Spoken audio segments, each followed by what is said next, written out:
So this one's called Finding the Coordinates that Yield a Given Slope.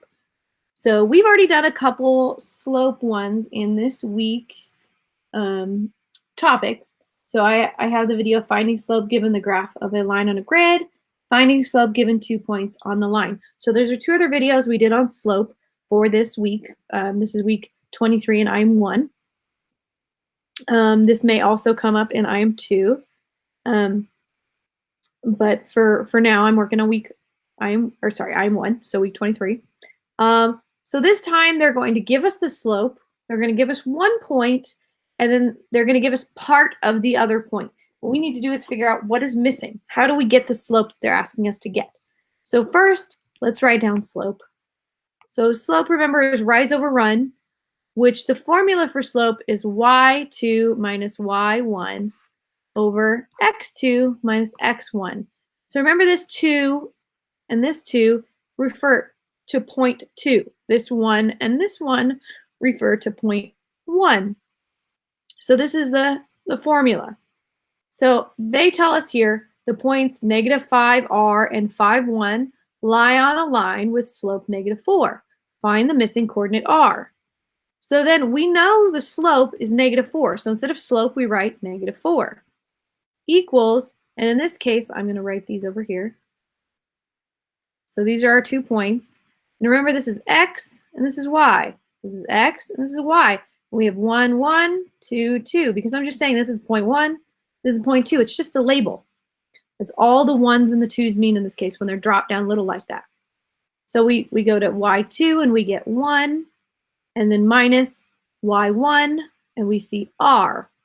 Then we go x2, and we have 5 minus, because remember, these minus are always minus no matter what. And we have x1, which we have another 5. All right. Did I forget a negative? I forgot a negative here. This should be -5 here. Sorry, I forgot the negative up here. So it should be 5 minus -5. Minus negative. Whenever you hear a double negative like that, it actually means plus. So now I have -4 equals 1 minus r over 10, because I just add the 5s together. I want to get r by itself, so I'm trying to do everything I can to get r by itself. So the first thing I want to deal with is divided by 10, and that's what a fraction means. It just means divide by 10. So if I want to undo division, I multiply. If I multiply the right side here, and by side I mean equal sign, then I'm going to multiply by 10 on this side. So I have 10 times -4, and I get -40. 10 divided by 10 crosses off, becomes 1. So we just have 1 minus r drop down. So now all we have to do is move this 1. And I know that there's a negative here, but this negative belongs to the r. The 1 has nothing in front of it, which actually means it's a plus. So in order to move it to the other side, I want to subtract it like this. So then I have -41, because they're both negative, so I combine. This is not 2 negatives make a positive. This is a subtraction problem. This is -40 minus 1. So this negative actually belongs to the 1. It really means that the negative is 1, or the 1 is negative now. Sorry, said that funny. So we combine them into -41. 1 minus 1 becomes 0. And we drop down -r. Make sure you bring the negative with it. I don't want to know what -r is, so I'm going to give the negative to the other side. It's the same idea as multiplying by -1. But if I give it to the other side, then 41 becomes positive, and so does r. So if I scroll down here, I get positive 41. All right, so we're going to go ahead and try this out on a couple of problems here. I'm going to do this in a different color here, so it's not all orange all the time. All right, so we also have different points. Okay, so my first point is 4, 9. My second point is r and -6. Remember, this is x1, y1, x2, y2. The only reason this is 1 and this is 2 is because I decided that this was 1 and this was 2. So this is the first point I come to, so I called it point 1. This is the second point I come to, so I called it point 2. That's the only reason it's 1 and 2. The only thing you have to make sure is if this is 0.1, then they both have to be 1, 1. If I made this 0.2, that's perfectly fine, but these both have to be 0.2, and these both have to be 0.1 like this. So it really doesn't matter which one you label 0.1 and 0.2. You just have to be consistent once you do your labeling. All right, and then we also have a slope of 1/4. So instead of the word slope, I'm going to write 1/4 equals, and then I'm going to start filling out my equation here. So I have y2 minus, remember there's always a minus sign, y1 divided by x2 minus x1. Oops, and what did I forget? Again, my negative sign. Whew, I'm really not doing great about copying my problems over here. So two negatives here, because it's -6 minus -9 becomes a positive. So then I have 1/4 equals -6 plus 9. They're opposites. I'm going to subtract, and I'm going to keep, or the bigger sign decides my sign. So since 9 is bigger than 6 and it's now positive, +3. And then I have r minus 4 like this. So because r is on the bottom, this does make it a little bit more complicated because now I want to multiply by this whole piece. I want to get this whole piece off the bottom. So I'm going to multiply by r minus 4, the whole thing. Like this. I apologize, kind of running over here. So when I multiply, multiplication is the top, division is the bottom. So really this r minus 4 times 1 just becomes r minus 4 on the top. And then I'm going to leave 4 here. I can't cancel these because this is -4, not times 4. So be careful about that. The only time I could cancel it is if they both had a 4 and I could cancel it from both of them. They don't both have a 4, so can't cancel that. Equals, and this over here, the reason we did this was because any number divided by itself cancels. And even though this is a funky looking number, it's still one number. R minus 4 is one number. We just don't know what R is. So all we have left on that side is 3. Now we want to get rid of this 4, so we have to do a little bit of double work on this one because we had to multiply, and we're going to have to multiply again. So it's all being divided by 4. I'm going to multiply by 4, and I'm going to multiply by 4.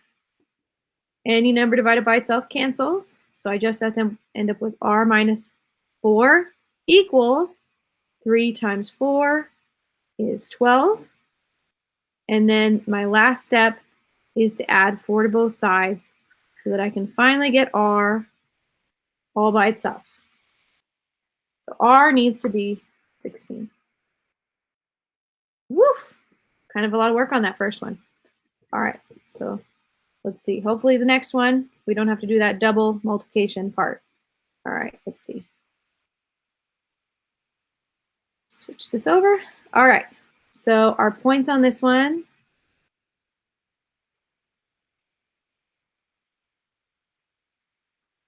So we have -2 and 3, and then 4 and r. Remember, we have x and y. We have x and y.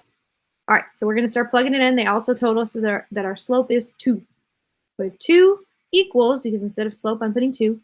And then we're going to start filling in the rest. So we have y2 is r, y1 is 3. Remember, there's a negative sign here. And then we have x2 is 4 minus r2, or sorry, x1 is -2. So we have 4 minus -2. That becomes a plus sign. All right, so now we have, where did my line there?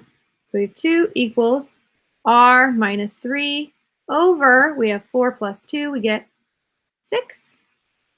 So yay, r is on the top. It means we're only going to have to do this multiplication for getting rid of fractions once. So all we have to do is multiply by 6 on both sides. So we get 12 equals, because 6 times 2 is 12. And then in this case, we have divided by 6, multiplied by 6. Any number divided by itself goes away, becomes 1. So we have r minus 3. So our last step is just to add 3 to both sides. And we get 15 equals r. All right, 15, check. Yay, okay, one more.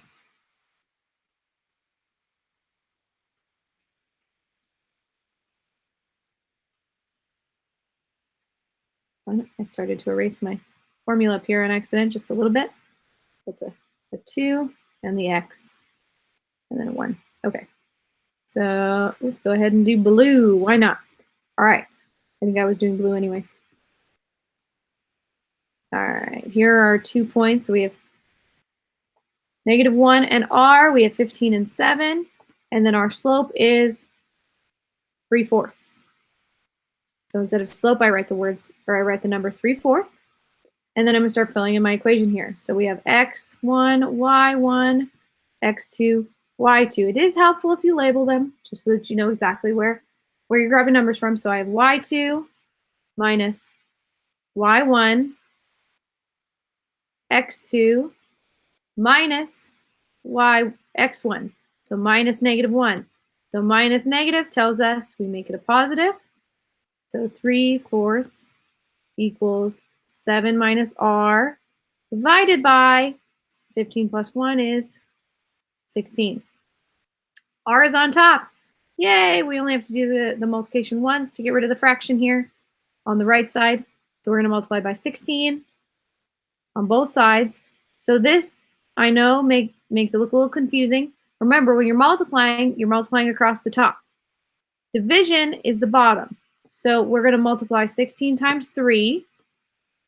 And even if they don't give you a calculator, you're welcome to open another calculator. If you don't know 16 times 3 off the top of your head, that's perfectly fine. So you get 48 divided by 4 equals, sorry about that, equals 7 minus r. So if you do 48 divided by 4, we actually get 12. So 48 divided by 4 is 12 equals 7 minus r. And I'm going to subtract 7 from both sides here. So 12 minus 7 is 5 equals, remember this negative belongs to the r. So it comes down, it's negative r. I don't want to know what negative r is. So I'm going to give this negative to the other side. So I'm going to end up with -5 equals positive r. So r, we must have started with -5. So let's check. Yay! All right, we're done with another one.